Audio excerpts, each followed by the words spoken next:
Our lesson today is entitled, How to Respond to Unexpected Kindness. Have any of y'all have ever experienced unexpected kindness? Anybody here? Unexpected kindness came from somewhere and you just didn't realize it and thought, oh, my soul. And the question is how did you respond? Now, it just so happens that for 30 years, or 27 and a half years, I was in a ministry of which I was able to offer unexpected kindness from time to time, and I was amazed at how people responded to the unexpected kindness. And when we came here to lesson number 10, 2 Samuel, chapters 9 and 10, they're short chapters, and we're going to go through both of them today. I was amazed when I realized David is showing unexpected kindness to two different people, and on top of that, he is getting two totally different responses. In fact, I kind of would ask you the question, how do you respond to unexpected kindness? Now, I'm going to delve a little deeper in that and see how you might place yourself on a scale, and that's what I've got here. Is I've got a scale. Are you grateful whenever you have unexpected kindness come to you? Or are you skeptical of that unexpected kindness? I just saw smiles go across because that's what you were thinking. Whenever something happens, you go, okay, what's the ulterior motive in this? Are you thankful for unexpected kindness, or are you in some ways hateful for unexpected kindness? Now listen, these are polar opposites. All the way from the kindness, the thankfulness, all the way over to the hatefulness. And you have to remember, in between both sides, people react all different ways in between both sides. Okay. Does it depend on who's being kind to reflect how you are kind? Okay, does it depend on your status in life at the moment of how you respond to kindness? Boy, I could sit here for weeks and just tell you about different situations with different folks of how I have offered kindness or in some form or fashion, and how I've been responded to. So, I have to ask the question, are you open to just certain kindness? Just from certain people? Just under certain circumstances? Are you open to all types of kindness? So you have to realize we sometimes, in our status in life and where we are, we respond to kindness in different ways. Now listen, are we, as we come to this passage of Scripture where we are today, we're going to deal with two people. And here's the two names. First of all, it's Mephibosheth. Can you say Mephibosheth? Okay, try to say that 3 times together. It's kind of tough, isn't it? Mephibosheth, yeah. Now, Mephibosheth is, see, I messed it up. Mephibosheth is in chapter 9, and he is a person who has absolutely nothing. I mean, he truly has nothing. The person on the other end of the spectrum in chapter 10 his name is Hanun, and he has everything. He truly has a kingdom. He's a king. He has everything. So, where are you in this? What kind of person are you? Would it matter? Well, let's go through the Scripture, and we're actually going to see whether it matters. And the thing about it is I'm not picking on anybody here. Well, this is one of these things these are biblical principles that help us in life if we just realize. And they're in the Bible for some reason. And the reason is they're here is to teach us and to train us. Oh, we can go over to the New Testament all we want, and we can learn about righteousness and all this kind of stuff. But if we don't go back to the Old Testament is filled with stories. Stories that actually help us understand the New Testament. So as we pick up in chapter 9, we are starting with the kindness in the kingdom of David towards a guy by the name of Mephibosheth. And chapter 9, verse 1 picks up with these words. Now, then David said, "Is there yet anyone left of the house of Saul, that I may show him kindness for Jonathan's sake?" Now there was a servant of the house of Saul, whose name was Ziba, and they called him to David, and the king said to him, "Are you Ziba?" And he said, "I am your servant." And the king said, "Is there not yet any one of the house of Saul to whom I may show the kindness of God?" And Ziba said to the king, "There is still a son of Jonathan who is crippled in both feet." So the king said to him, "Where is he?" And Ziba said to the king, "Behold, he is in the house of Machir, the son of Ammiel, in Lodebar." Then King David sent and brought him from the house of Machir, the son of Ammiel, from Lodebar. Mephibosheth, the son of Jonathan, the son of Saul, came to David and fell on his face and prostrated himself. And David said, "Mephibosheth." And he said, "Here is your servant." And David said to him, "Do not fear, for I will surely show kindness to you for the sake of your father Jonathan, and will restore to you all the land of your grandfather Saul, and you shall eat at my table regularly." And again he prostrated himself and said, "What is your servant that you should regard a dead dog like me?" Remember last week we talked about the dog issue or a cat issue or whatever. And back in Leviticus, for all the people, they were not to touch anything with paws. And if they did, it would cause them to be unclean until evening. It was a sin. They never had cats or dogs or anything with paws in their house, because it would make the house unclean for them to be in. And then especially it comes around and it says, okay, just to make sure that you understand, even if those animals with paws are dead and it's just the carcass, don't touch the carcass either, because it will cause you to be unclean until evening. That was in last week's lesson. Well, King Saul, I want you to know, had two, I hope I can say this, Mephibosheths in his descendants, in his heirs. King Saul was married to Ahinoam. We find that out in 1 Samuel. And with Ahinoam, King Saul had 4 sons: Jonathan, Abinadab, Malchishua, and get this, Ishbosheth. There's another one, isn't it? Ishbosheth. Now Jonathan, the oldest of Saul, had a son by the name of Mephibosheth. And we find that's the grandson of King Saul. Okay. Now I'm going to get over to the other side of King Saul. King Saul had a concubine by the name of Rizbah. Well, Rizbah, with King Saul, had 2 sons, Armoni, and get this, Mephibosheth. So Saul had a son by the name of Mephibosheth, and he had a grandson by the name of Mephibosheth. And this Mephibosheth, that's the grandson, is the one we're talking about today. Now, let's pick up, and I'm sorry, all this stuff is not in your notes. So this is all extra. I mean, I'm backing up the truck and dumping it. You've got the stuff in your notes that you can go home and read, and then I'm loading you up with more information because I didn't want to make this into 2 lessons. First of all, King Saul, Jonathan, Abinadab, Malchishua died on the same day on Mount Gilboa.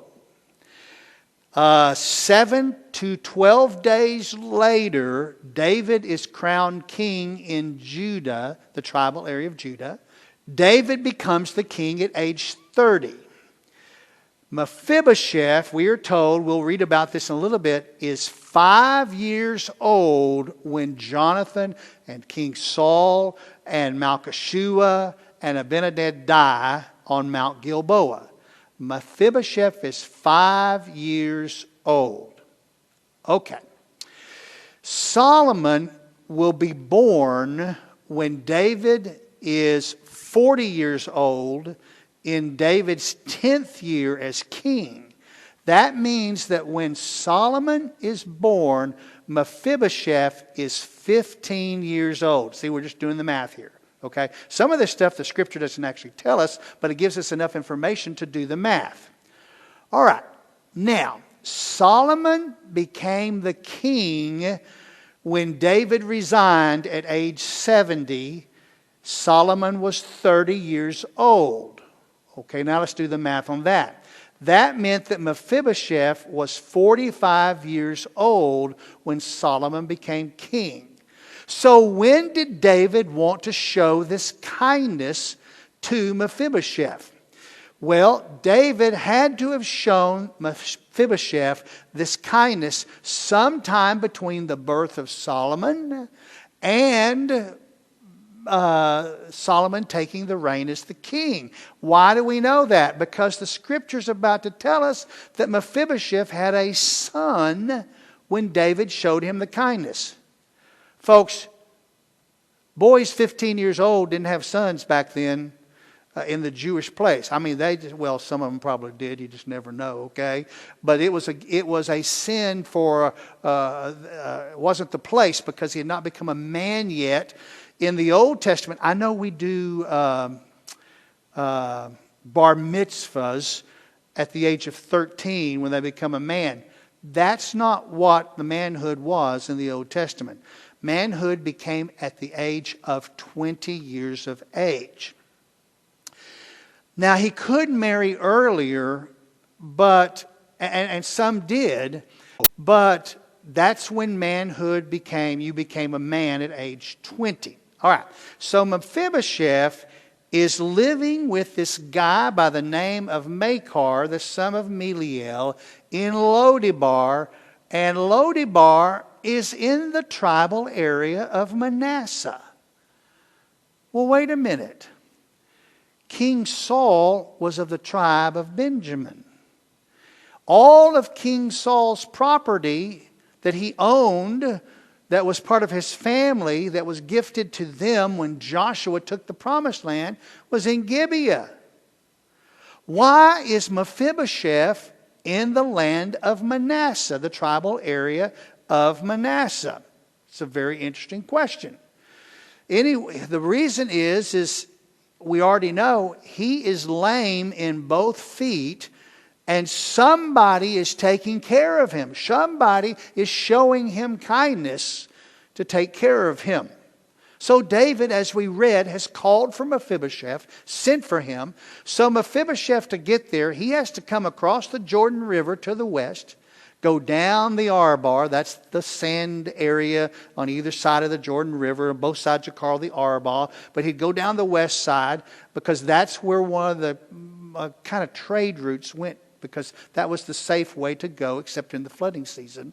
And then they would turn and go directly past the Mount of Olives on the left-hand side and then on into Jerusalem, the 2 miles into Jerusalem.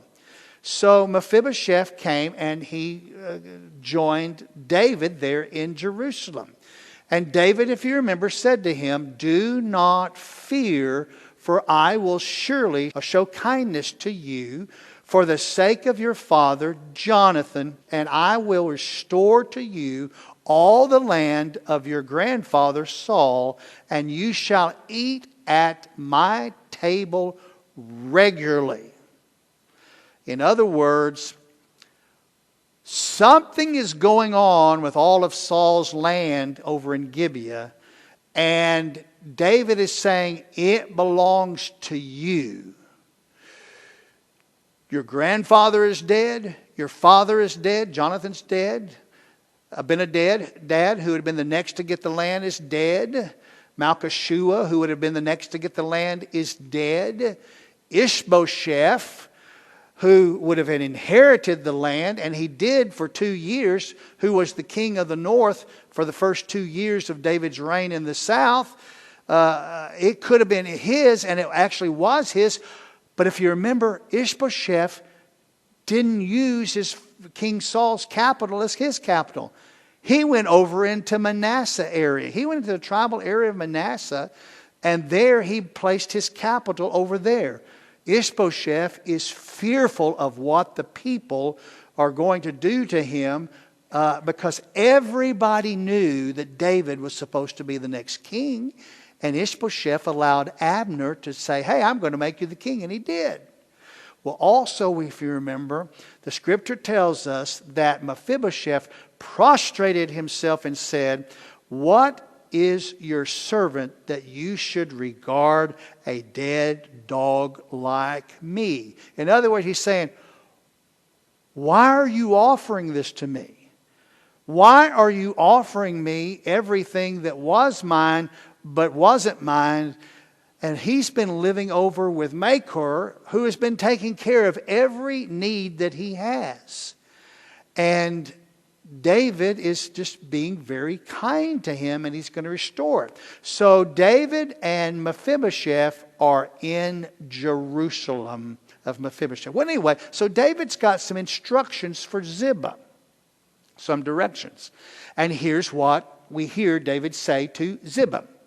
Then the king called Saul's servant Ziba and said to him, all that belonged to King Saul and to all his house I have given to your master's grandson.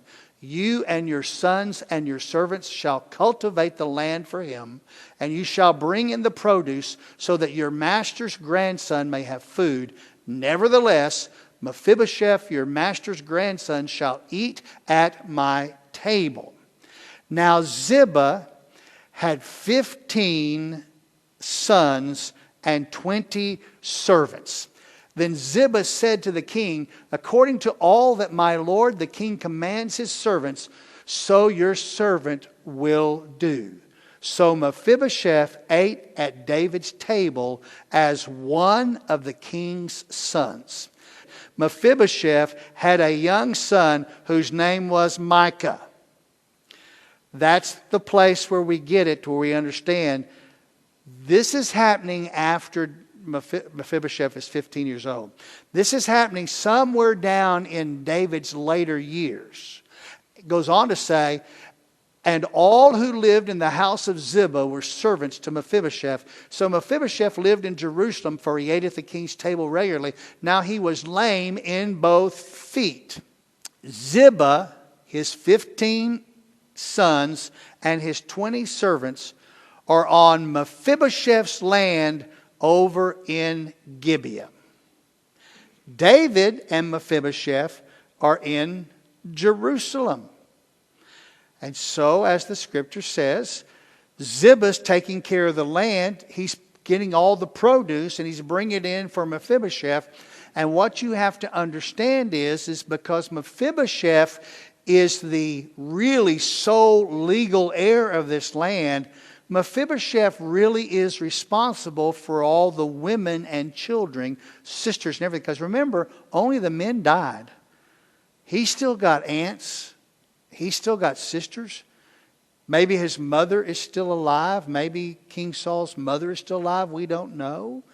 We also have to remember that everybody who was part of that family of King Saul, distant, that lived on the land that was given to the family, all came down to the responsibility of Mephibosheth. And so David has put Ziba in charge of making sure that food is there for Mephibosheth's taking care of the family. So all of a sudden, Mephibosheth, who has nothing, has about everything that he needs. And Ziba is over there taking care of it. And then we come to that phrase, and Mephibosheth had a young son whose name was Micah. Mephibosheth had to have Micah sometime after he was 15 years old. Okay, so we ask the question, did Mephibosheth have the son Micah while he was still up with Manasseh? He married into somebody from the Manasseh area after he was 15? Well, I believe that's a possibility. Or did he wait until he was with David in Jerusalem and get married into one of those down in Jerusalem to a girl down there and have Micah? I know the answer to that. You know what the answer is? I have no idea. Absolutely no idea. All we know is that Mephibosheth had a son by the name of Micah. And the Bible doesn't share with us any time to tell us any more about when this kindness of David happened. But the compiler, who was Jeremiah, decided to put it in here at this point. And so now, David, if you remember, he said, now he, and that's Mephibosheth, was lame in both feet. How did that happen? How in the world did that happen? Well, when we go back to 2 Samuel chapter 4, we actually have already studied this. Here's what we heard about this. Now Jonathan, Saul's son, had a son crippled in his feet. And here's the story. He was 5 years old when the report of Saul and Jonathan came from Jezreel. That's where Mount Gilboa is. And his nurse took him up and fled. And it happened that in her hurry to flee, he fell and became lame. And his name was Mephibosheth. So that's how we know how old Mephibosheth was when his dad died. So our compiler ends the story of Mephibosheth here at the end of this chapter 9. We're done with chapter 9. And he's going to take us on into another person that David showed his kindness to. Jeremiah, the compiler, turns around and he says, okay, now we're going to talk about the enemies of the kingdom. And we're going to talk about Ammon and Aram are going to be defeated by David. David thinks his battles are over. He's already defeated Hadaezer and Aram, and David thinks his battles are over. But a new thing coming here. And David has a friend by the name of Nahash. 2 Samuel chapter 10, verse 1 picks up with this. Now it happened afterwards that the king of the Ammonites died, and Hanun, his son, became king in his place. And then David said, I will show kindness to Hanun, the son of Nahash, just as his father showed kindness to me. So David sent some of his servants to console him concerning his father. Now you see the word afterwards. Jeremiah is putting that in there on purpose. When did he start to show kindness to Hanun?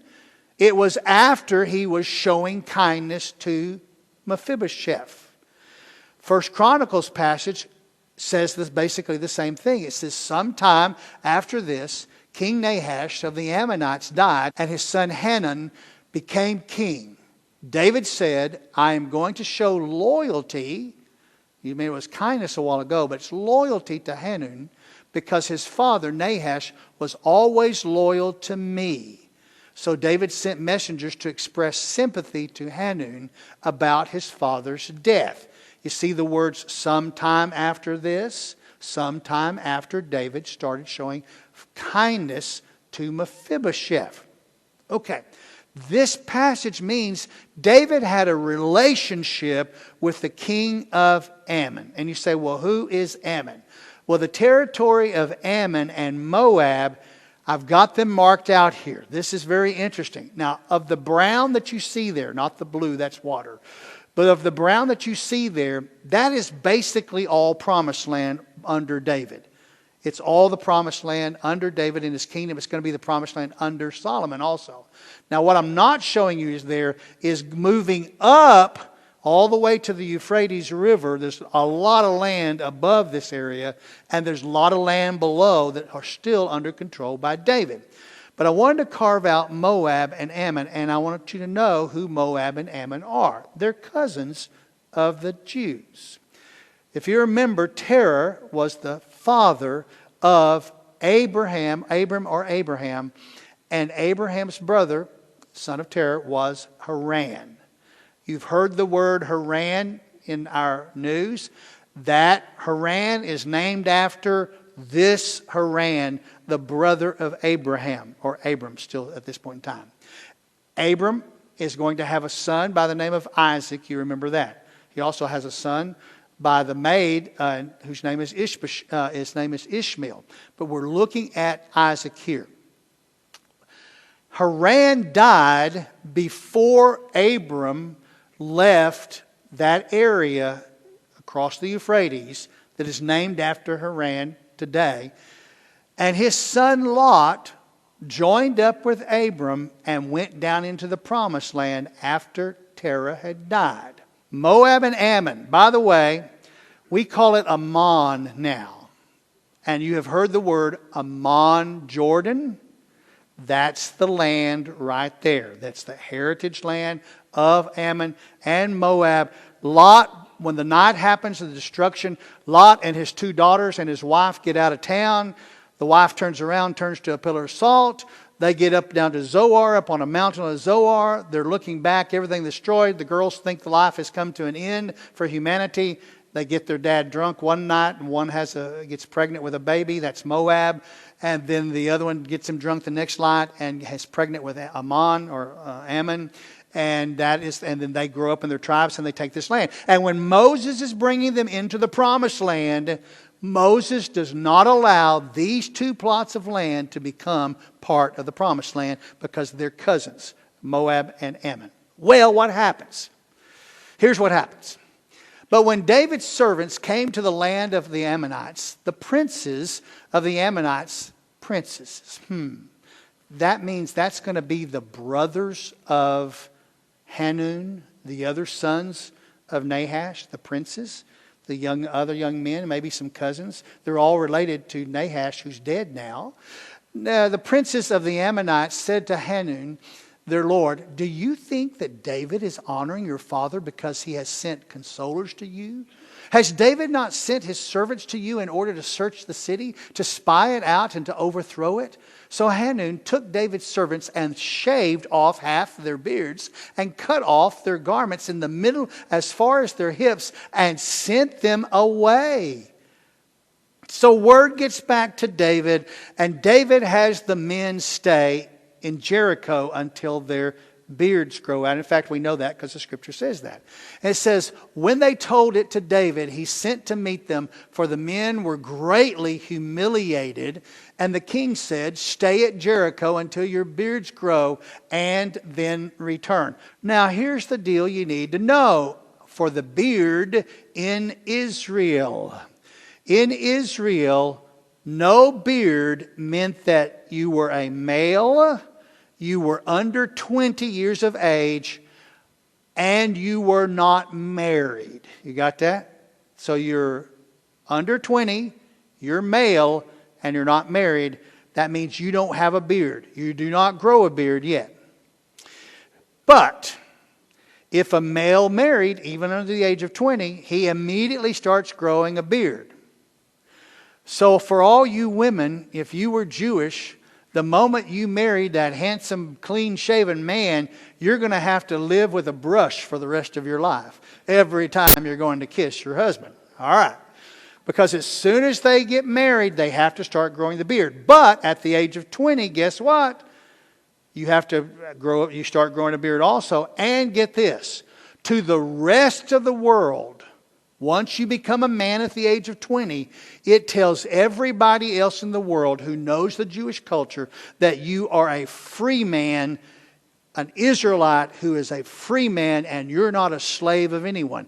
Because in all the rest of the world, slaves were always clean shaven. In fact, most of the time their hair was shaven off also, all over their body to keep. And whenever you saw someone who was clean shaven, who you knew was over 20, that was a person, a slave, that was running away. Now, about the clothes being cut.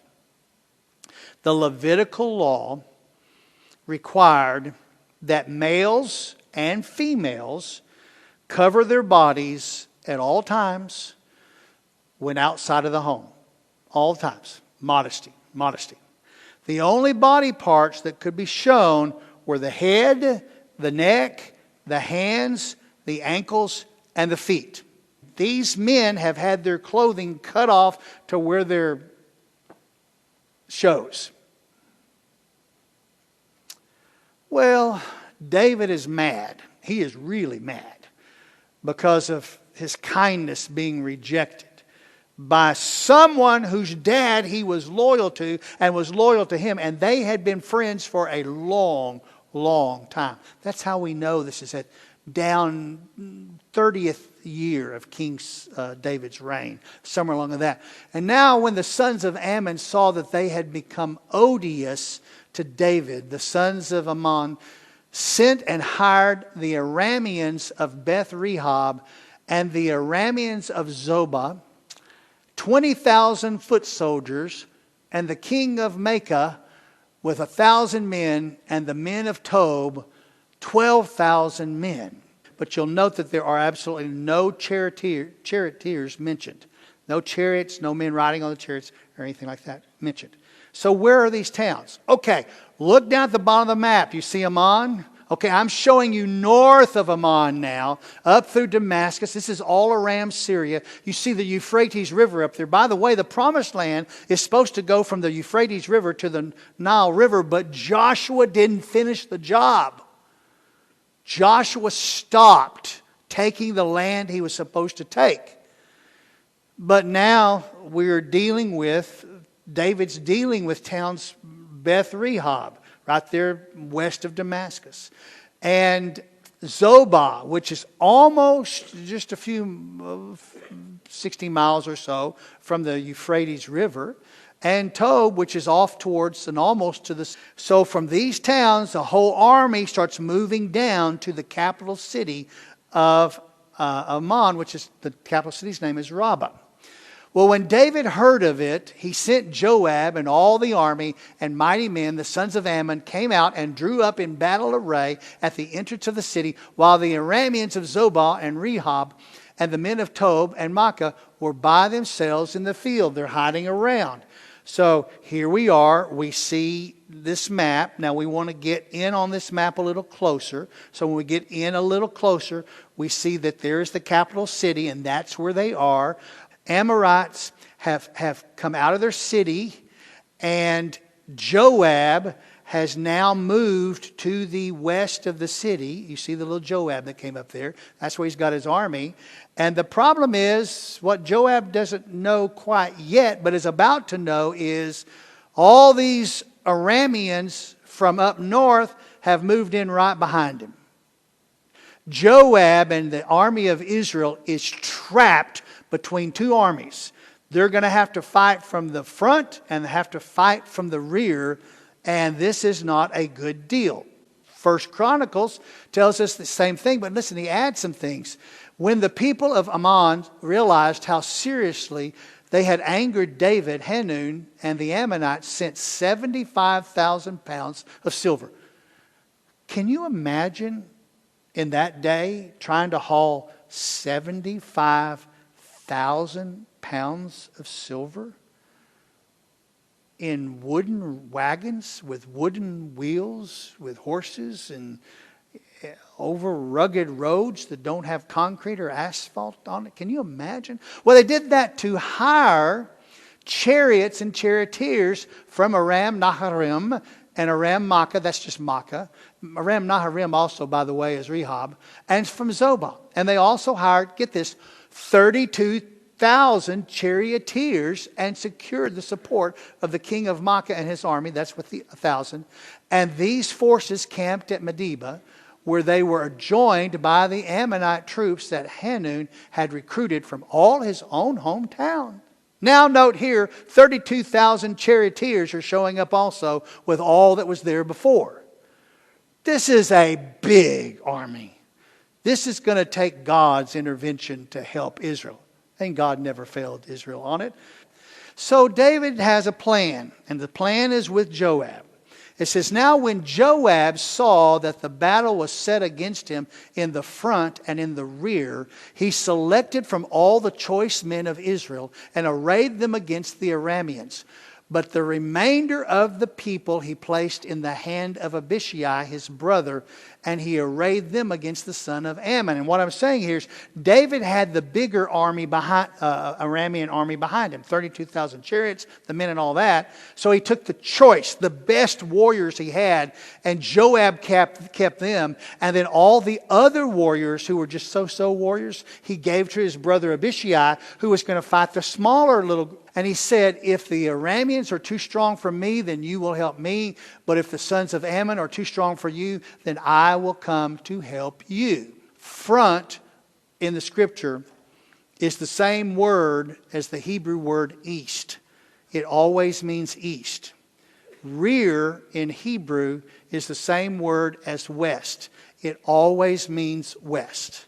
So when you talk about you want to go to the front of the tabernacle, you go to the east side of the tabernacle. You wanted to go to the rear side of the tabernacle, you go to the west side of the tabernacle. It's all the way, it's just clear as the bell to Hebrew folks. To us, it means something different, but that's what it means. Okay, so Joab puts his brother Abishai facing the east against the Ammonites.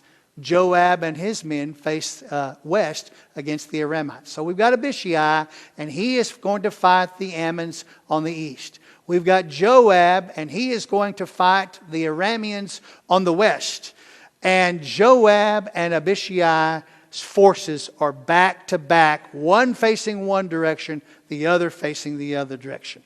Well, that Joab says to Abishai, and continuing the story, he says this, "Be strong and let us show ourselves courageous for the sake of our people and the cities of our God." Joab, they fight, the Arameans flee. Joab returned from fighting and he goes back to Jerusalem. Hanun has not given up yet. So he goes north of the Euphrates River to Hadaezer, who David has already defeated before. And he hires Hadaezer to come again. And they come down to a place from Shobal's the commander beyond the river. And they come down to a place in Ammon. And that place in Ammon, he brings 7,000 charioteers and 40,000 foot soldiers. And they come down to fight against David. And they're going to fight against Hadaezer also. And the Arameans saw that they had been defeated by Israel, and they gathered themselves together and they went home, and they never joined in a fight with Ammon again, is what the scripture said us. But Shobal had died, and they did it. It all happened right there at Helam. They didn't make it down to Rabbah. David defeated them. Well, when all the kings and the servants of Hadaezer saw that they were defeated by Israel, they made peace with Israel. Oh, good. They made peace with Israel. And they served them. Yeah, David started collecting a tax for them. And by the way, for the very first time, David is controlling from the Euphrates River all the way down almost to the Nile River. But he didn't take it for the promised land. He's just putting them all under a tax. Had he put them under a tax, what was going on right now in Damascus and Syria and all of that in our world today would have not been happening the way it had been had Joshua done what he was supposed to do. And we do not know why David did not choose to make that part of the promised land, but he did. But an important point here is that David has now defeated Hadaezer twice. So now let's really quickly compare the two responses from David, of David's kindness. Mephibosheth was gracious for the gift from David. He was a man who had nothing. Hanun listened to his counselors, and Hanun started a war based on the kindness of David against David. Started a war just in how he responded. So how do you respond to kindness? As I told you in the beginning, I've had it all the way from one end to the other. And I've had people, when I've showed kindness, who started a war with me. Started a war. So how have you shown kindness to someone in the past? Were you like Mephibosheth and totally surprised and totally in awe that someone would be kind to you? And almost to the point where you think you weren't worthy of the kindness. Or were you like Hunan? Not really knowing the person offering the kindness, you're skeptical and you're defensive and thinking the kindness is for some devious reason. You know, you always think there's got to be something going on here. How should we respond to kindness? You should accept it graciously, no matter whom it comes from. That's how you should accept kindness. Now, if you think that there is some little devious problem going on, you still accept it kindly and graciously. But you keep your distance and you be very, very careful and let time prove it out. Why do I say this? I say this because David had a long relationship with Hanun's father. And Hanun should have known better. Hanun had no reason to act like he did towards David. Because David had been king long enough that everybody knew David's nature. Mephibosheth may not have had a personal relationship with David. You remember that? Because Mephibosheth was only 5 years old whenever King Saul died and Jonathan died. And for that entire 5 years, David had been on the run from King Saul, not in his presence, not with Jonathan, because they didn't see each other for many, many years. So Mephibosheth, probably the 5-year-old Mephibosheth, probably never met David. And then he was hiding over in the Manasseh area. Yet by the time David showed kindness to Mephibosheth, David had been the king for long enough that everybody knew who and what he was and how he thought. So at this point in the scripture, the compiler ends the section on David's triumphs. He's told us all about the triumphs. And next week, he is going to tell us and move us back in time, back to David's 8th year as king. And get this, he's going to start telling us about David's troubles. And the title to next week's lesson is this: Can someone's sin really cause a lifetime of trouble for others?